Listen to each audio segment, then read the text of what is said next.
Halo, selamat pagi. Kebetulan video ini saya bikin di hari Sabtu pagi ya, teman-teman. Jadi sambil ngopi sama-sama. Oke, teman-teman sekalian, ada beberapa pertanyaan yang masuk ke email saya terkait tentang penggunaan value at risk.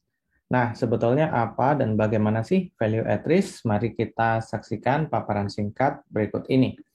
Saya akan bercerita sedikit dari file Excel yang sudah saya siapkan ya. Sebentar, saya akan besarkan dulu Excel ini. Oke. Nah, saudara sekalian, yang disebut dengan value at risk itu sebetulnya adalah berapa persen sih atau berapa besaran kerugian maksimum yang bisa kita tolerir dari setiap kali kita melakukan investasi. Nah, kalau kita berbicara tentang investasi, itu berarti perhitungan value at risk ini sangat tergantung dari pola kita berinvestasi. Jadi sebagai contoh nih, kalau misalnya teman-teman dalam berinvestasi melakukan standalone atau individual stock investment. Contohnya, teman-teman punya uang 50 juta, lalu 50 juta itu semua dituangkan dalam satu tipe saham saja gitu ya.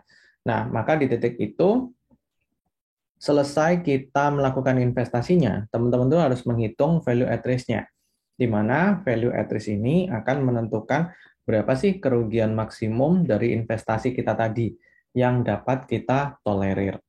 Nah, teman-teman, perhitungannya, metode perhitungannya itu bisa menggunakan beberapa alternatif. Izinkan pada video kali ini, saya akan menjelaskan satu alternatif yang paling sederhana yang bisa kita lakukan. But stay tune ya untuk video-video berikutnya, karena di video-video yang lain saya akan mengembangkan dari yang individual stock investment, saya akan berkembang ke teknik portofolio, di mana cara menghitung value at risk-nya, kemudian perhitungan value at risk menggunakan kopula, dan lain sebagainya. Oke, kita sekarang perhatikan dulu perhitungan value at risk seperti ini. Seorang investor itu dianggap membeli saham A pada harga 2.500 nih ya, 2.500 di bulan Januari tahun 2021. Dia beli sebanyak 25 lot. Mari saudara, kita langsung memasukkan angkanya ya. Jadi pricing-nya, ini pricing belinya ada di angka 2.500. Oke. Kemudian jumlah lotnya dia beli 25 lot, di mana jumlah lembar per lotnya itu adalah 100. Ini ya. Sehingga bisa kita lihat bahwa nilai investasinya itu adalah harganya, teman-teman kalikan dengan jumlah lotnya, lalu kalikan dengan jumlah lembar per lot. Sehingga dengan demikian, mereka spend uang sekitar kurang lebih 6.250.000 ya, saudara ya, untuk berinvestasi saham tersebut. Berikut ini, yang tabel ini, itu adalah data-data pergerakan harga saham bulanan untuk si saham A tersebut. Maka sekarang kita dihadapkan pada beberapa hal yang harus kita prediksi ya. Yang pertama, berapa sih proyeksi harga penutupan saham di November itu. Jadi in case kita beli di Januari, lalu kita bersiap-siap untuk menjualnya di November. Maka gimana nih cara perhitungannya? Teman-teman pertama, silakan copy data ini terlebih dahulu karena kita harus olah ya. Data ini nggak bisa langsung dipakai. Nih, kita olah dulu. Jadi kalau saya sukanya menambah istilah begini, bulan ke ini, kemudian nanti saya harus hitung perubahannya. Ini ya. Kita mulai dari bulan ke-nya ya. Teman-teman hitung ini satu, terus kemudian ini ditambah satu, ya. Nah, sehingga di bulan Oktober tuh nanti kita namakan bulan Oktober sebagai bulan ke-10. Sehingga nanti kalau kita mengisi di sini November, maka dia akan menjadi bulan ke-11 di dalam perhitungan kita. Oke. Langkah berikutnya, mari kita hitung perubahannya, Saudara. Ini cara perubahannya. Jadi harga penutupan pada bulan Februari itu kita sebut sebagai bulan T. Teman-teman kurangi dengan harga penutupan di Januari, itu berarti disebut bulan T-1, kemudian dibagi dengan harga penutupan di Januari, T-1. Dapat nih, sampai bulan ke-10. Ya, teman-teman bisa dapat, kita seragamkan angkanya, kita jadiin dua angka, cukuplah dua angka di belakang koma. Ini ya. Nah, supaya teman-teman nanti ngelihatnya di video ini lebih lebih eye catching gitu ya. Saya kasih kotak di sini.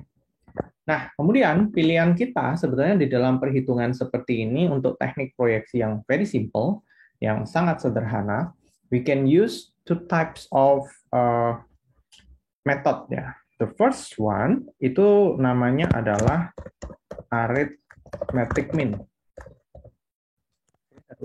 Ini ya. Dia geser ke sini. Satunya lagi geometric. Ini. Oke. Kalau arithmetic mean, itu berarti dia berusaha untuk melihat average-nya doang. Jadi rata-rata dari setiap data yang ada, jumlahin, terus dibagi dengan banyaknya data. Tanpa mempertimbangkan perilaku dari data.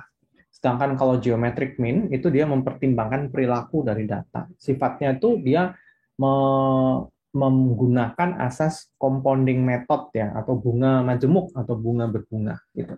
So, kalau aritmetik, teman-teman bisa pakai rumus average. Nih, Excel kan udah baik hati tuh, nyiapin rumusnya buat kita, gitu ya. Nah, nih.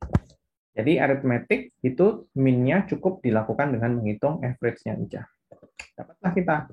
Sedangkan yang geometrik, teman-teman harus pakai yang pertama rumusnya geomin. Nih. Blok dulu semua. Kemudian tambahkan 1. Ini.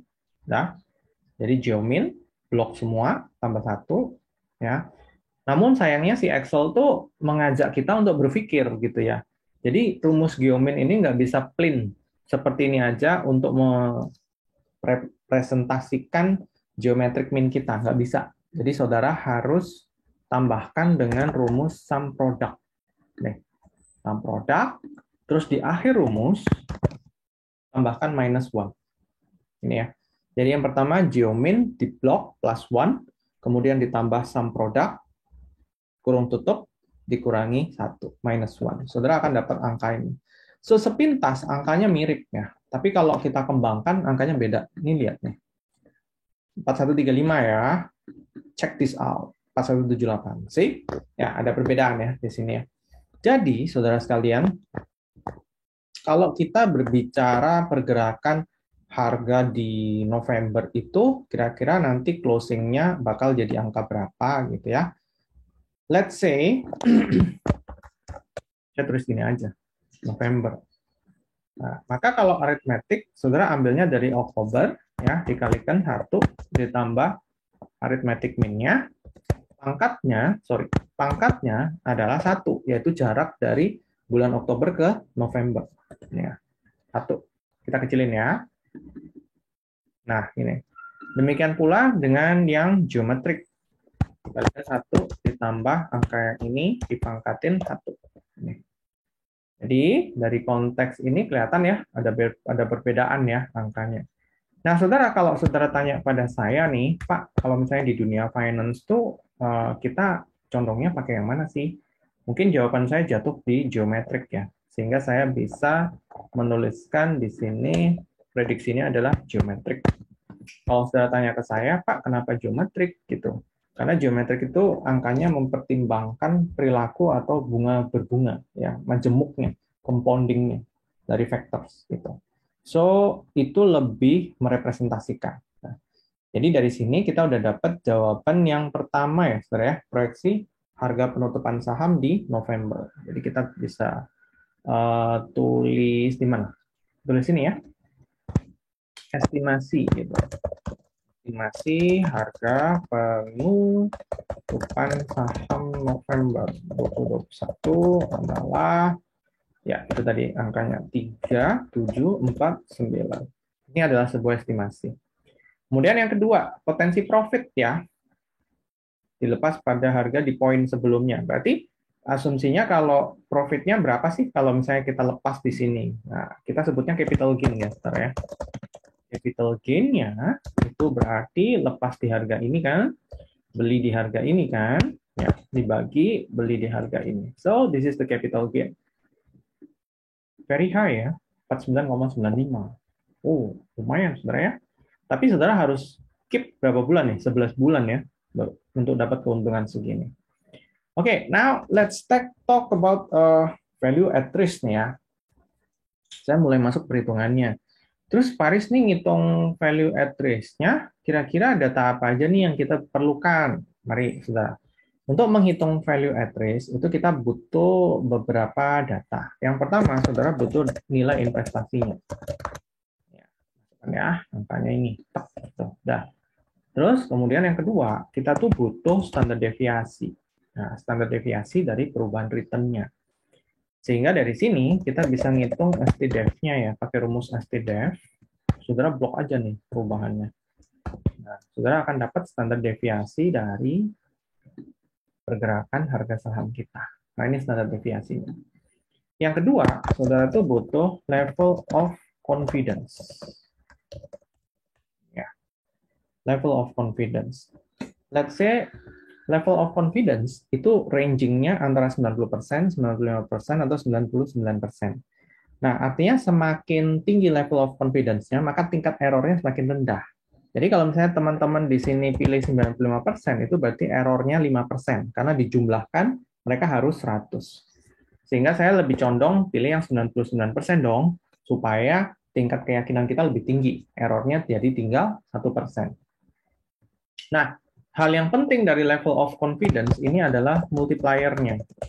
Jadi kalau level of confidence-nya 99%, please take a look at our Z table.